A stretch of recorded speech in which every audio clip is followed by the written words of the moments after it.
Hi everyone, Amy from The 7 Effect here, and I'm here with Cass from Time for Kids, who's worked diligently at this charity, which is our charity of choice for Cocktails and Dreams 2016.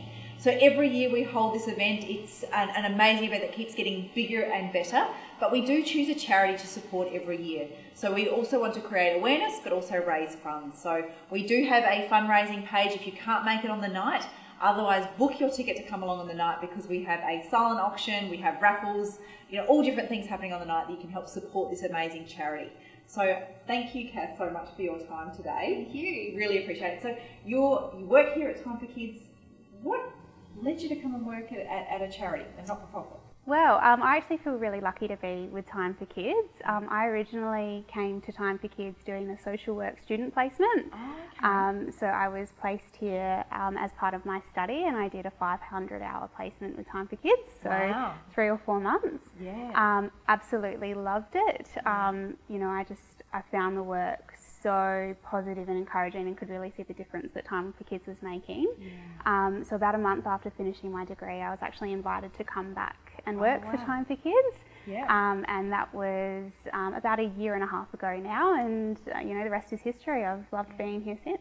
Fantastic. And what does your role involve? What's your day-to-day? Yep, so my role is really varied.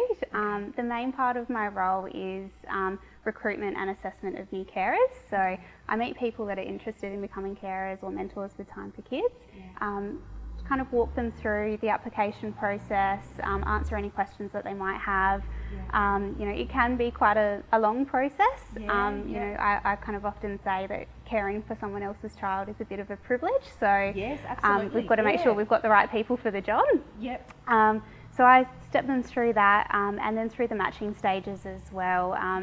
The matching is kind of the shortest part of the process of meeting a child, Yeah. but it's really the most important part, because we want to make relationships that last a lifetime, ideally. So it's a pretty important part of the job. Yeah, oh, that's fantastic. And I guess, with going through all those sorts of things and what you have to do, you do have, a child's life that you go through, I guess, everything to make sure all the boxes are ticked and things will work, for it to last, the test of time, but that longevity. But I'm sure there's challenges and there's things that you have within the role or within, such an organisation.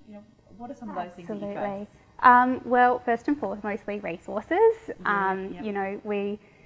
We're always very busy. What we know, you look at our waiting list and there's so many children that are in need. We're constantly contacted by families and workers of children that are from complex backgrounds and facing a whole range of challenges, from financial struggles, social isolation. Often they might have witnessed domestic violence or be exposed to drug or alcohol misuse from a parent or someone in their lives. So we know the need is out there, and it's really great.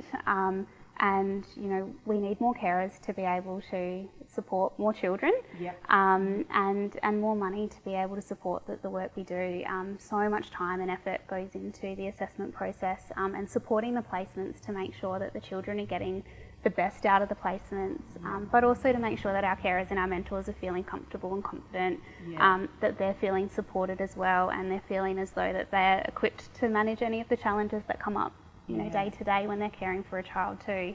Yeah, it's not sort of just that, well, here's a child and here's a family, off you go and Absolutely. see what happens. Yep. It just doesn't work like that. I often kind of liken it to matchmaking. You might get two people that look great on paper together, but if the chemistry is not there, it's just not going to work. It's not going to So work. we put a lot of time and effort into making sure that we consider as much as we can before we get to that stage. Yeah, because it is a long-term part. We've heard of things, it's 7 years or 10 years so far, but a child could literally join the program, I guess, from even 2 years old, I've heard, and you finish, when you're 18, and you I guess become an adult. So it's really making sure that connection is right and the foundations are all laid. Absolutely, and we've got a lot of examples, because we've been around since 1960, there are a lot of examples of children that have gone through the program, have turned 18, 19, 20, and they're still in contact with their Time for Kids carers. They've really become like aunts and uncles in a child's life, and people that the children know that they can turn to for support, the whole rest of their lives. You know, even examples of children being included in their Time for Kids siblings' weddings or readings at the weddings as well. So it's a really special relationship. It has its challenges sometimes, like the ebbs and flows of any relationship. But, you know, I know in my family, you know, challenges come up, but we work through it. And it's exactly the same with our families and our placements. And I'm sure, you know, in hearing things like that, you know, that people do go through and you know, they're part of family in weddings and, you know, a best man or a bridesmaid and all those sorts of things. Is there, I guess, something that, you know, a story that you want to share with everybody that I guess that really resonates with you, or that you'll, in those tough times, you sort of think of, right, well, this amazing thing, I'm sure a lot of them do happen. But is there one in particular that you can share with us today? Absolutely. There's millions that I could share. There's one that really has stuck with me, you know, since very early on in my days with Time for Kids. And it's a really special one because I think it really summarises really nicely what Time for Kids is all about. And it was a placement of a little boy who comes from quite a challenging background, a single parent family with quite a number of siblings. And he has 2 siblings that have mental and physical quite high needs. So Mum was quite stretched, very thin across caring for so many children.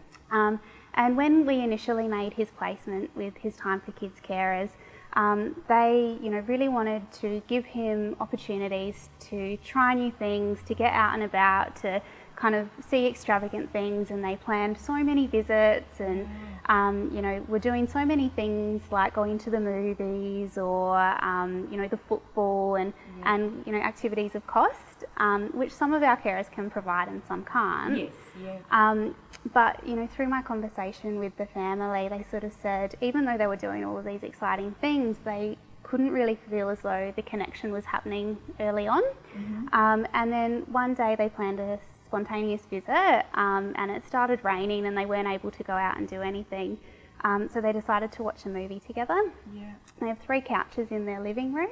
And they all started on different couches. The little boy that they were caring for was on the opposite side of the room. And within about 10-15 minutes, he moved over and he just wanted to lean his head on the carer's shoulder and then lay across her lap. And every time since then, he wants to hold a hand or cuddle or sit together because it's the closeness and the special attention that he doesn't get at home. So he's absolutely thrived now that they've changed their visits to being things like walking the dog, learning to use cutlery, washing the car together, and it's the really basic everyday things that a lot of us take for granted that our children might not get the opportunity to do at home. And you know, often carers will say to us, you know, we don't think we could have been carers because we didn't have, you know, enough money to go to the movies every weekend. But it's not about that. It's not about what you're doing, it's about how you're doing it. And it's really about the time. And that's something that's really stuck with me, you know, since I had that conversation with the carers, because since they changed, you know, what the visits look like, the relationship is stronger than ever, and the little boy's feeling, you know, so valued and important because he's got people that just have the time for him. And he's way more connected from, you know, from having that Absolutely. time. And I think as well, you know, then you know, sharing that story with other people that, you know, are interested in being carers, and it's like, you don't have to have, you know, all the money in the world, and, you know, you know, you think of experiences, and I guess for, you know, for people like us that, you know, maybe aren't in that situation, you know, we have a different type of lifestyle. We think, oh, well, yes, we want to take them to the movies and take them to the footy and maybe, you know, take them on a trip or, you know, give them those sorts of big wow experiences that they haven't had, when really, you know, they'd love to just sit together and watch a movie or maybe go to the park and play, or I'm assuming probably even just having stories read to them and those sorts of things. All of those kind of things. And, you know, often people feel, you know, challenged by the idea of, you know, we all live busy lives and, you know, it's quite intimidating to feel as though you've got to plan visits, you know, every time you spend a weekend with a child. But for our kids, they really just fit in with your family, and they become another person in the family. Yeah. And you know, you don't have to plan extravagant things. They get the most out of seeing what a different family looks like and feeling as though that they're a valued part of your family. That's really where we see the most impact for our kids. The normal everyday things that we take for granted, I guess, that they just don't get to experience. Exactly. Yep. Yeah. Oh, that's beautiful, and I think that's amazing. I think it shows as well that, you know, anyone, you know, can consider or look into becoming a carer and start to have a look at what that's all about. Absolutely. You know, because they're all things that we can do. Yeah, absolutely. And we have, you know, carer families that look so varied.